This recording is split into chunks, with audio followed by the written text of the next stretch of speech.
हर साल गर्मी के रिकॉर्ड बन रहे हैं। कई देशों का तापमान साल दर साल बढ़ता जा रहा है। ग्लोबल वार्मिंग का नाम लोगों की जुबान पर आ चुका है।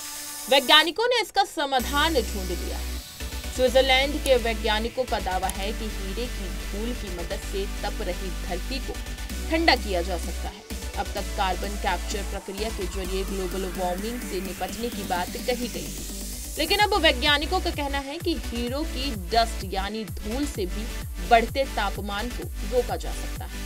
चलिए जानते हैं कि हीरो की धूल से कैसे घटाया जा सकता है धरती का तापमान। ये पूरी प्रक्रिया कैसे संभव है और हीरा ही क्यों इसके लिए चुना गया।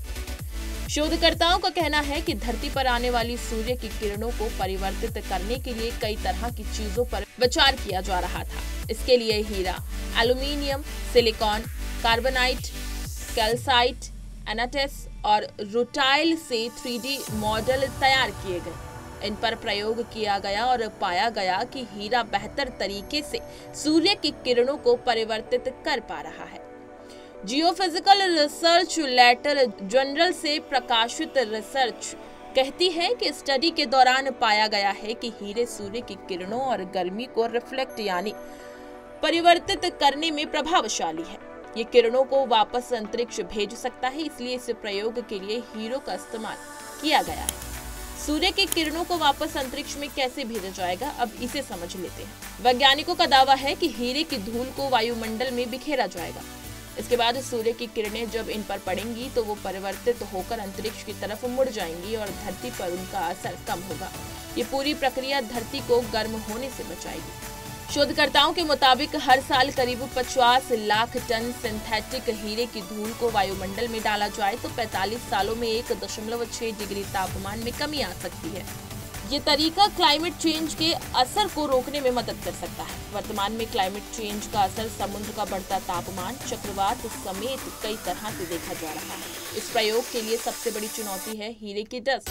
वैज्ञानिकों का कहना है कि इसका असर देखने के लिए पर्याप्त मात्रा में हीरे की धूल का होना जरूरी है। इसके लिए कृत्रिम हीरे का उत्पादन किया जाएगा। इसकी लागत करीब 16,816 करोड़ रुपए आएगी। तापमान का बढ़ना रुक नहीं रहा है। क्लाइमेट एटलस ऑफ इंडिया की रिपोर्ट के मुताबिक साल 2021 से लेकर 2050 के बीच भारत के अधिकतर जिलों का तापमान पिछले 30 सालों के मुकाबले 1 से लेकर 2.5 डिग्री सेल्सियस तक बढ़ने की आशंका है। अगर ऐसा होता है तो हालात और बिगड़ सकते हैं। यूएन पर्यावरण कार्यक्रम की हालिया रिपोर्ट में साफ कहा गया है कि अगर ग्रीन हाउस गैसों के उत्सर्जन कमी के लिए सामूहिक प्रयास न किए गए तो सर्दी के अंत तक तापमान में 2.7 की बढ़ोतरी हो जाएगी। इसलिए इसे रोकना बेहद जरूरी है। अगर तापमान 1.5 डिग्री तक रोकना है तो भी 2030 तक पूरी दुनिया में ग्रीन हाउस गैस के उत्सर्जन को कंट्रोल करना होगा। इसी तरह की तमाम खबरें और अन्य अपडेट्स के लिए बने रहिए हमारे साथ और देखते रहिए पंजाब केसरी.com।